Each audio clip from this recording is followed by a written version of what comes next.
କିନ୍ତୁ ଆପଣଙ୍କର ସବୁ କଥା ଗୁଡାକ ଠିକ ଲାଗୁଛି, ସେଠି ତର୍ଜମା ହଉଛି, ଆଉ ସମସ୍ତଙ୍କ କଥା ଆମ ମାନଙ୍କର ଅନୁଭବ ଆସୁନି। ଆପଣଙ୍କର କଥା ଏକଦମ ବଢିଆ ଲାଗୁଛି, ଅତି ବିଚକ୍ଷଣ ମାର୍ଗରେ ଆପଣଙ୍କ କଥା ମାଇଣ୍ଡ ଭିତରକୁ ଆସୁଛି। ସେଇଠି ଆମେ ଫିଲ୍ କରୁଛୁ ଯେ ଦେଖ ଏଇ ଲୋକ ଯଦି ଏଇ ମାର୍ଗରେ ଯାଆନ୍ତେ କେତେ ଆନନ୍ଦ ହୁଅନ୍ତା।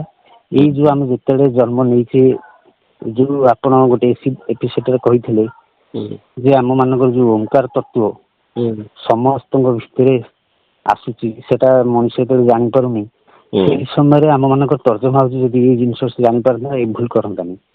ଏଇ ସବୁ ଜିନିଷ ତର୍ଜମା ହଉଛି ଆଜ୍ଞା।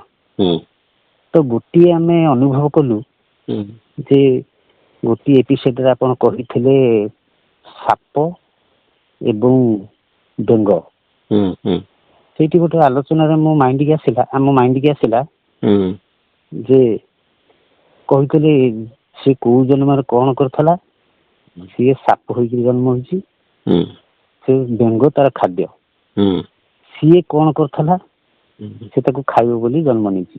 ଆମେ ଯଦି ସେଠି ଦେଖିବା, ଆମେ ଯଦି ସାପକୁ ବଞ୍ଚେଇବା, ବେଙ୍ଗ ଆମେ କାରଣ ହେଇଯିବା। ଆପଣଙ୍କର ଗୋଟିଏ ସେ ଏତେ ଆନନ୍ଦ ଲାଗିଲା, ଆମେ କାହାର କାରଣ ହବା ନାହିଁ। ତ ସେଇଠି ଆମେ ଈଶ୍ୱରଙ୍କୁ ଡାକିବା, ପ୍ରଭୁ ଆପଣଙ୍କର କେତେ ସର୍ଜନା, ଆପଣଙ୍କ ଜୀବ ସୃଷ୍ଟି କରିଛନ୍ତି, ଆମେ କଣ ଦେଖୁଛେ କି ଜାଣିପାରୁନା, ଆପଣ ଜାଣିଥିବେ ସେ କଥା। ଏମିତି ଗୋଟେ ଆମେ କିଛି ବସିଥିଲୁ, ସବୁ ଚଢେଇ ମାନେ ଗୋଟେ ତର୍ଜମା ଆମର ଆସିଲା ଯେ ପ୍ରାୟ ଲୋକ ଗୁଡାକ ଚଢେଇ ଉଡଉଛନ୍ତି। ଆମେ ସେଇଠି ଭାବିଲୁ ଯେ ଦେଖ ଚଢେଇ ହେଉଛି ନିରୀହ। ଗୋଟେ ଆମର ମନରେ ଆସିଲା ଯେ ସବୁ ଜୀବ ଯେତେବେଳେ ସୃଷ୍ଟି କଲେ, ମଣିଷ ଜୀବ ଯେତେବେଳେ ସୃଷ୍ଟି କଲେ, କିନ୍ତୁ ମଣିଷର ଦାୟିତ୍ୱ ଚଢେଇ ଉପରେ, ଯେହେତୁ ନିରକ୍ଷ ପକ୍ଷୀ, ସେ ନିରୀହ ଜୀବ, କିନ୍ତୁ ଆମେ ତାକୁ ଉଡେଇ ଦେବା ମାନେ ଆମର ସେଟା ଭୁଲ ହେଇଯିବ, ତାକୁ ବାଡେଇବା ଭୁଲ ହେଇଯିବ। କାହିଁକି ନା ସେ ତାର ଗଛରେ ବସିଛି, ଆମ ଉପରେ ଟିକେ ଝାଡା ବସିଗଲା, ଆମେ ଟିକେ ଧୋଇଦବା, ଆମ ଦେହ ଖଣ୍ଡିଆ ହେଇଯିବନି କି କିଛି କ୍ଷତି ହେଇଯିବନି। ତେଣୁକରି ଏଇ ସବୁ ଭାବନା ଯେତେବେଳେ ଉଡେଇଲା, ଆମେ ସେଠି ବସିଛୁ, କିନ୍ତୁ ଆମକୁ ଟିକେ ଖରାପ ଲାଗିଲା। ଦେଖ ଏତେ ବଡ ଖରାରେ ତା କର୍ତ୍ତବ୍ୟ ସେ କରୁଛି, ସେ ତ ଗଛ ତାର ହିଁ ଘର। ଆମର ସିନା ଚିତ ଶକ୍ତି ଅଛି, ଆମେ ଘର ଦ୍ୱାର କରିପାରୁଛେ, ତାର କଣ ସେ ଜିନିଷ ଅଛି?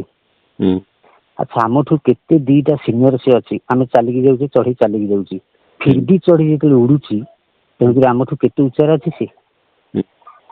ଗୋଟେ ଜାହାଜ ଦେଖ, ଆପଣ ଗୋଟେ ଏମିତି ଲାଗୁଛି ଯେ ଗୋଟେ ଜାହାଜ ଆମେ ଯଦି ତର୍ଜମା କରିବା, ଜାହାଜଟେ ଉଡୁଛି।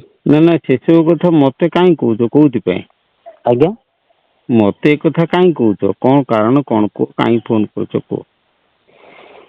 ନାଇଁ ୟାର କାରଣଟା କିଛି ନାହିଁ, କିନ୍ତୁ ଏମିତି ସବୁ ଏପିସୋଡ ଦେଖିଲା ପରେ ସବୁ ଭାବନା ଗୁଡାକ ଏମିତି ବାସ୍, ସେଇ ଭାବନା କର। ଭାବନା କରିସାରିଲା ପରେ ନିଶ୍ଚିନ୍ତ ତମେ ଯାଇକି ଦିନେ ପ୍ରକୃତ ବାଟରେ ପହଞ୍ଚିଯିବ ହେଲା। ଏମିତି ଭାବୁ ତମକୁ ପ୍ରକୃତ ବାଟଟା ମିଳିଯିବ ହେଲା। ବୁଦ୍ଧଦେବ କତରୁ ଆରମ୍ଭ କରି ସମସ୍ତେ ହଉଛନ୍ତି ଭାବୁକ। ଭାବନା କରି ସେମାନେ ନିର୍ବାଣ ସ୍ତରକୁ ଯାଇଛନ୍ତି। ତମେ ସେମିତି କର, କିଛି ଅସୁବିଧା ନାହିଁ। ଏପିସୋଡ ଟା ଦେଖୁଥାଅ। ଏଇ ଯୋଉ ପାଲା ଫାଲା ସବୁ ହଉଛି, ଆଗରୁ ଆମେ ଦେଖୁଥାଉ, ଏସବୁ ପାଲା ଗୁଡାକ ଦେଖିଲା ପରେ ଆପଣଙ୍କର ସେ ଭାବନା ଗୁଡାକ ମାଇଣ୍ଡରେ ଆସେ।